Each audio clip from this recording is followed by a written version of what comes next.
So what they said at the time was, it turns out that you don't speak to these models in code. You speak to these as humans in natural languages. Therefore, the model has to like understand like the breadth of human experience in language, right? And so, that means in order to build a coding model, you're actually building, a frontier language model, and that's just a very hard thing to do. So I think every one of their decisions was very reasoned, in our opinion.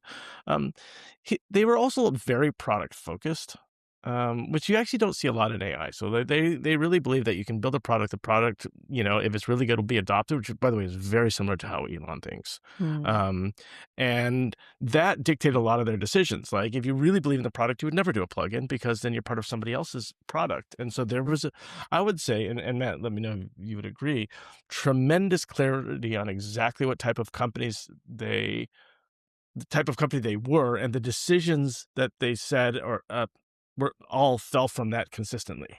Right, where many of the companies we saw were kind of these pastiches of, we'll try all of these different things. We're not quite sure what's going to work.